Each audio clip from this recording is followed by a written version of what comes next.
What's up guys, welcome to the Chess Giant. This is Solomon Ordell, and in today's video we're covering the Czech Defense, a hyper-dynamic option for black which really combines ideas from the Pirc, Philidor, and Black Lion Defense, almost merging all three of these into one cohesive system.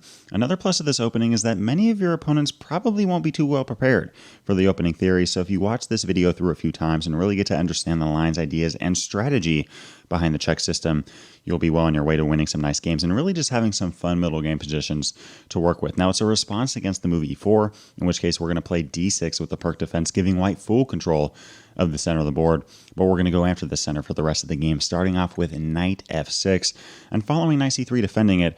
We're not going to go with the main line here of g6 looking to fianchetto our dark squared bishop, but instead we're going to turn over to c6, the Czech Defense. What is the purpose behind this move? Well, a lot of e4 players may just think that you're trying to play this move b5, but the main idea behind this is actually this idea of queen a5, pinning the knight on c3 to the king, which, by the way, threatens knight takes e4, and on top of that, looks to support an e5 push right in the center of the board, really giving us some space and some counter-attacking chances. In this video, we're going to be covering a couple of different options, including knight f3 and f4. But guys, this queen a5 and e5 idea is very easy to play, and it works against a ton of the different moves that you can see here from white. Starting off with the move knight f3, we can continue with queen a5, which is really what most of this video is going to be about. But I do want to mention we can go with this move bishop g4. If you're a Czech defense player and you want to mix things up, it's never a bad option to play bishop g4 and then just continue here with a move like e6. Notice by putting our pawns on e6 to c6, we're really trying to wipe out this entire fourth rank. A very solid position for black to work with. We're just going to continue to develop our pieces. I mean, if we move like castling kingside, we can now play bishop e7. Now looking at moves like castling kingside, d5 expanding in the center of the board. There's a lot of different things that we can do here, but I do want to quickly mention what to do against two moves here from white, both e5 and d5, just trying to break this game open, trying to really break through our defensive wall, and what to do against this. Let's first take a look at the move e5. What do we do against this? Well, we're going to start off by just taking the pawn right off the board. If d takes e5 is played, we're simply going to trade queens, bring our knight to d5, and we have achieved equality. Honestly, in that position, I personally would rather have the black pieces, and against knight takes e5, we can simply capture this bishop off the board. Most of the time, you're going to see knight takes e2, trying to hold on to that pawn on d4, and against this, we just play knight bd7, a very solid position to work with, castling kingside in the way, and we're just playing chess. So y'all, if you see this move, e5, simply capture back, and you're going to have ideas like knight d5 and knight d7 on the way, depending on what white plays. What about this move d5?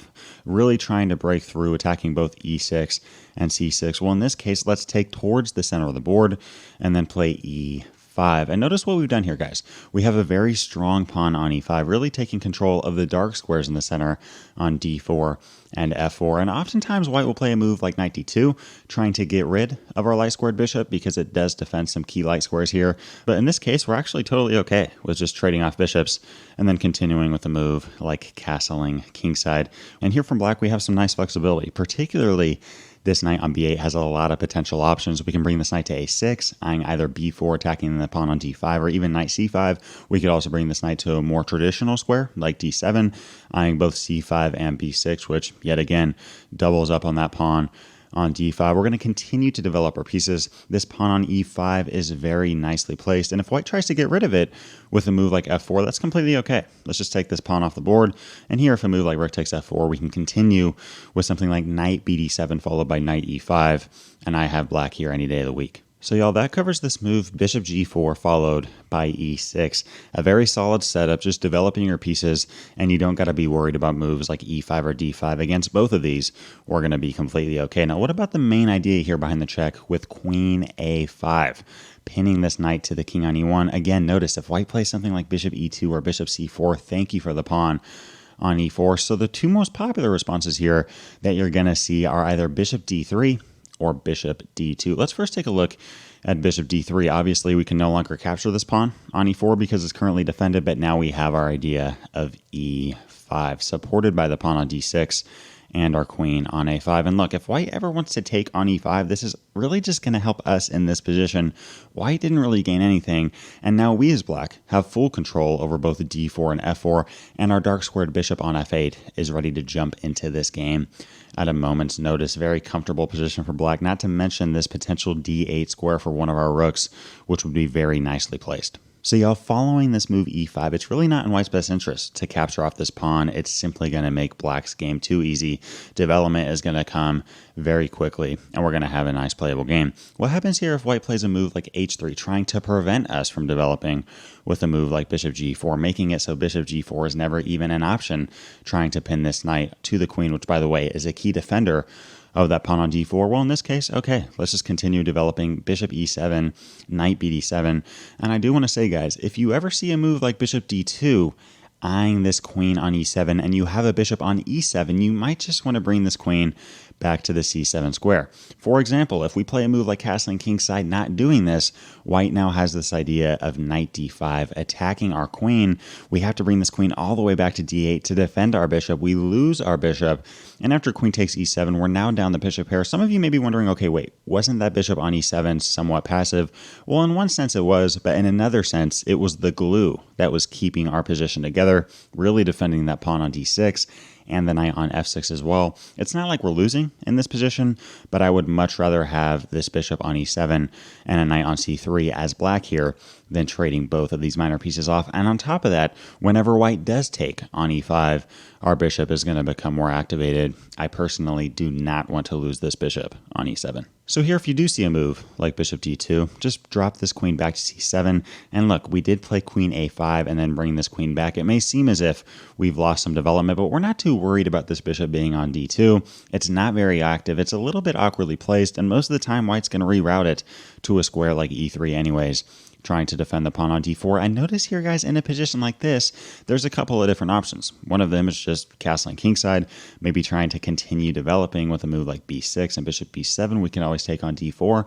Another option is trying to go into the black line defense. We here can play the move h6 and g5 and get this knight on d7 to f4 and really enter into that black line defense type setup. If you have no idea what I'm talking about the black line, getting this knight on d7 to the very strong square of f4, I did make a video on it, and I'll leave a link to it in the description below, and I'll also leave it in the outro at the end of this one. So guys, going back to this move of queen a5, threatening to win the pawn on e4, if you do see this move bishop d3, simply continue with e5, naturally develop your pieces, and you're going to be more than okay. What about this move bishop d2 immediately? Again, we cannot take this pawn because the pin against the knight no longer exists, but we now can continue with e5. And I know just a second ago I said a general rule of thumb was to get this queen out of the way if you see bishop d2, but guys, in this case, there's no bishop on e7. If white does try to play something like knight d5, okay, we just bring our queen back to d8, and there's no bishop for this knight to capture off. First off, if white takes the pawn on e5, we can play knight takes e4, attacking the knight and the pawn right in the center of the board. And if white plays this move knight c3, which, by the way, is the best option, we can now take this bishop off the board, continue with a move like d5, naturally develop our pieces. And again, we as black have achieved equality at move 9. So guys, if you do see this move of d takes e5, capture off that pawn on e4, maintaining the threat against the knight and against the centralized pawn on e5. What happens here if white just snatches off our knight? Well, in this case, we're going to take back with the queen. And here I do want to prepare you guys a little bit for this move bishop c3. Here, white just trying to gang up as much as they possibly can on the pawn on e5. In this case, we do not want to take on d4. Again, guys, do not take this pawn. White does have a slight advantage in development, and we don't want to break this game open. Instead, let's just play this move knight d7. Holding on to this pawn. If white wants to take the pawn, okay, we'll just take back with d takes e5. But some of you may be going, okay, wait, this position is a little bit awkward, and you do have a point. I mean, if white here just continues with moves like bishop d3 and castling kingside, we could play a move like queen e7, defending the pawn, but then this bishop couldn't get developed to e7. And if we play a move like bishop e7, now our queen is kind of just hanging out on f6, being a prisoner to that pawn on e5. So what I'm going to recommend here is actually a maneuver which includes bishop e7, bishop d8 and bishop c7, followed by queen e7 and throwing castling kingside somewhere in there. This may seem a little bit slow, but guys, in a position like this, we're really trying to clamp down and really solidify the positioning of our pawn on e5, and we're not going to be in big trouble as long as we do that maneuver. We're going to bring our bishop all the way to c7, our queen to e7, throw castling kingside in there somewhere, and we're just playing chess with a solid game. So y'all, we just covered this move knight f3, in which case we play queen a5 followed by e5 expanding in the center of the board with a ton of potential ideas, a ton of Philidor defense type setups, as well as the black line defense depending on what white plays. Now, how can white try to stop this move, e5? I mean, first off, if white plays a move like g3, bishop e2, bishop e3, the list goes on and on. Queen a5 and e5 are going to be very easy to play, but this move f4 does seem to make it a little bit more difficult. But again, guys, we're going to play queen a5 anyways, pinning this knight on c3, threatening knight takes e4, and white could play e5, which we're going to cover at the end of this video. But let's first cover what happens if white defends the pawn with a move like bishop d3. Well, surprisingly here, we're going to play e5 anyways. This move may seem a little bit intimidating. It may seem like a mistake because white has so much pressure against it, but it actually turns out that if white doesn't go with the best option of knight f3, it's actually black that's going to get the upper hand if white just starts taking off this pawn on e5. For example, let's just say white takes on e5 and then takes on e5 again. Well, we're not going to take back with the queen. If we do this, white is able to play knight f3, knock our queen off of that centralized square, play e5, knocking our knight on f6 around. And guys, this position is breaking open, and this is not looking good for black. Instead, we want to take on e5 with a knight. So we're going to play knight g4, and the very next move, capture back. Whole idea being, if white wants to take on e5, okay, we're going to take back with this queen. And some of you may be wondering, okay, can't this queen on e5 get knocked around anyways? White could play a move like castling kingside followed by bishop f4, but in this case, we're just going to play queen c5 with check against the king, snatch off that bishop, and then just bring our queen right back. And notice that this queen is not going anywhere anytime soon. Guys, it's going to take 4 moves for this knight on c3 to even think about attacking our queen. This bishop on d3, you can give this bishop a million moves. It's not going to be able to reach the e5 square, and this rook f5 option is simply not available. We as black, however, are going to continue with ideas like bishop e6, knight d7, castle kingside, a very strong centralized queen, complete control of the dark squares here, and I have black here with a very nice practical edge. So y'all, going back to this position following e5 against the f4 variation, if white just wants to start taking off this pawn, in that case play knight g4, take back with the knight, and you're gonna be in business. What about this idea of taking with the d pawn, and after d takes e5, playing knight f3, trying to attack this pawn without a defender on d6? Well, in this case, let's just play bishop g4, right? Pin the knight on f3 to the queen on d1. Whole idea being, I mean, if white wants to play something like h3, okay, we'll just take the knight off and continue developing our pieces. And here, if white takes on e5, we can play knight fd7, eyeing to take this pawn back because obviously, guys, this knight is pinned yet again to the queen on d1. And if white tries to hold on to it with a move like bishop f4, we can now continue with an option like bishop b4. This is personally my favorite move. There's a ton of different things that we can do there, but I personally like forming a battery ram against that knight on c3, pinning it to the king on e1, pinning this knight to the queen on d1, and also attacking the pawn on e5. And on top of that, guys, in a position like this, white is just trying to hold on to everything they can. We can always just continue with a move like castling kingside, develop our pieces, and maintain all the threats on the board. There's just no way that white's going to be able to hold on to their 1 pawn advantage. So y'all, going back to this position, if white takes back with the d pawn, and after d takes e5, plays knight f3, in that case, simply pin that knight with bishop g4. What happens here if white maintains the pressure on e5 without capturing and just continues with a move like knight f3? Well, guys, a lot of players here like to play bishop g4. Other players like this option of knight bd7. I personally get a little bit uncomfortable in these lines just because this pawn on e5 is being attacked, and we got to worry about that every move. So I personally kind of like just chipping away at white's center with e takes d4. And after knight takes d4, here we have a couple of different options. One of them is just playing this move g6. This may not seem very natural with playing the Czech defense, but notice what we just did. We brought this pawn all the way out to f4, eyeing e5, and in return, we just took on d4, and now white has this somewhat exposed knight on d4. Why do I call it that? Well, really, there's 2 reasons. First off, once we do play the move of bishop g7, our bishop is indirectly putting some pressure on that knight. And on top of that, we have potential queen c5 and queen b6 ideas attacking that minor piece, which would be pinned to the king on g1. So honestly, it's just in white's best interest to play a move like king h1 from a practical standpoint. Just get this king the heck out of the way. But against this, okay, we play castling kingside. This pawn on d6 is not really a big weakness.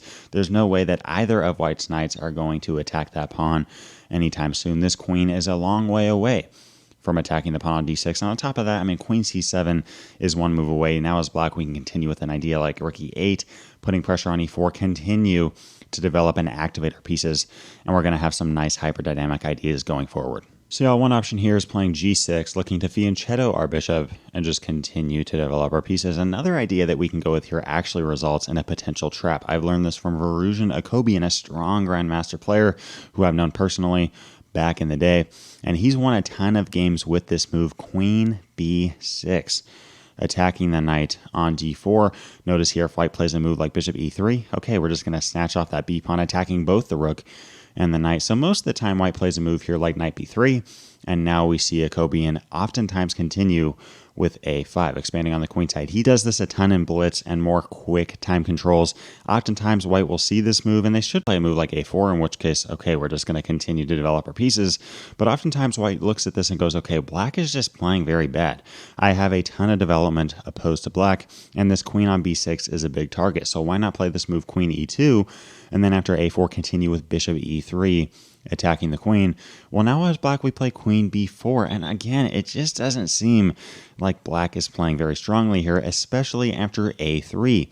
Notice that our queen really doesn't have anywhere to go. We've been moving our queen around a ton.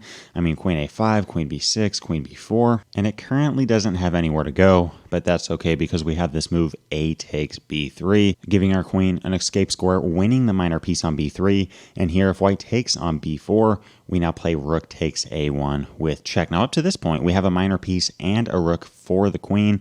If king d2 is played, we're going to have two rooks and a piece for the queen, which I'm taking that any day of the week for black. And here if white plays the move knight d1, we play bishop g4, attacking the queen, and once this queen goes out of the way, we're simply going to play rook takes d1 with check. This position is resignable for white. So guys, that covers this move of bishop d3, or a move like it, just trying to defend that pawn on e4. In that case, okay, we're just going to continue to expand with e5. And if white ever wants us to start taking off this pawn in the center, thinking that they're breaking the position open, we can reroute our knight to g4, capture back that pawn, and we're going to have full control of the dark squares. What happens here if white continues to push with e5? Let's spend a little bit of time figuring out what to do against this. I'm recommending this idea of knight e4, just playing knight e4 anyways, and attacking this knight on c3. Now, the most popular move that you're going to see when looking on online databases like Elite Chess is this move bishop d2, but I personally think that this isn't the best option for white, because here we're simply able to capture the bishop off the board. We're now up the bishop pair, and we can now play a move like d5. Locking this game up. Notice, by the way, I mean, if white just plays a move like knight f3, okay, let's play active chess, bishop g4, and then play the move e6. Notice I played bishop g4 first before I played e6 so that this bishop didn't get trapped on d7 and c8 and become a tall pawn. And here, if we move like castling kingside, we have c5 ideas in the air, knight c6 on the way, a ton of pressure on d4. We can take on d4 whenever we like. We can take on f3 whenever we'd like. And obviously, this queen on a5 is also doing a pretty great job here. And we have a very comfortable and easy to play position for black. So y'all, if you see this move bishop d2, just capture off that bishop, play d5, get this bishop activated, e6 and c5 ideas on the way, and you're going to have a very nice French defense type game. Now, what happens against a move like queen f3? This is also played quite a bit, but guys, the main idea behind this is not so that this queen can actually defend the knight on c3, but this move bishop d2, a very nice idea from white. Whole idea being, look, white could have played bishop d2, but that just gives up the bishop. So why not give up this knight and then play bishop d2, pinning the knight to the queen on a5? Well, in this case, guys, we cannot play passive chess. In fact, right now, white does have a space advantage with these pawns on f4, e5, and d4. So we got to make sure that these pawns do not advance any further and play a move like bishop f5. Notice, by the way, there's simply no way for us to save this knight. I mean, I guess we could save the knight, but then we just lose our queen on a5. And if white wants to take off our knight, okay, we play queen d5, a key idea in a lot of these variations, just trying to take control and really fight for those light squares of the board. Some of you may be wondering, okay, wait, why can't white just take on d5 and give us double pawns? Well, notice in this position, guys, we can now continue with a move like e6 and then take on e5 whenever we want, which gets rid of the double pawns. And here, if white takes on d6, do not take this pawn back because this will give us double isolated pawns. Instead, just bring this pawn one step forward, take this pawn on d6 one move later, and you're going to have very nice pawn structure. Moves like knight c6 on the way, and black here with the edge. So y'all, going back to this position, in my opinion, the best moves are not bishop d2 or even queen f3 because we're simply able to continue with knight takes e3, bishop f5, and queen d5 ideas in the air. Instead, I think this move knight f3 gives white very good chances, and we do got to be careful on what to do against this. Many would just want to take on c3, and yes, bishop d2 no longer works because we then take the queen on d1 instead of just losing that piece right back. But now white can take on c3, and if we do win this pawn, sure, we're up a pawn, but now white is able to play bishop d2, bishop d3. White has a huge edge in development, castling kingside on the way, a ton of space in the center of the board, and we as black, all we have is a queen on a3 and an extra pawn, which is no longer on the b file. I personally would much rather have white in a position like this. It seems like they're the ones in the driver's seat, and here black is just going to have to fight to stay alive the next 15 to 20 moves. So yes, guys, if white plays knight f3 inviting you to win a pawn, I'm going to recommend not doing that, but instead just playing a move like d5. We have a couple of different options here, but I personally like d5, just defending the knight on e4. And again, knight takes c3. White is willing to give up that pawn. But guys, this knight on e4 is annoying for white to have to deal with. I mean, attacking g3, f2, d2, c3. You may see a move here like bishop d3. And in this case, okay, let's take that knight off. And again, I personally do not like taking this pawn on c3. I would instead recommend this move of c5. Whole idea being, okay, if white wants to take our pawn, we're going to play queen takes c3 with check and then pick off the other c pawn on c5. And here, if a move like castling kingside, let's lock this game up with c4, continue with a move like e6, knight c6, and other moves on the way. And here we've reached a nearly even position at move 10 with black. Thanks for watching today's video. If you'd like to learn the theory behind the main line of the Pirc defense with that g6 move instead of c6, looking to the and shadow that bishop, click the video to the left. If you'd like to learn the theory behind the black line defense, click that video to the right. Leave a comment down below to let me know what other videos you'd like to see covered on this channel. And as always, I appreciate you guys. Thanks for watching. Peace.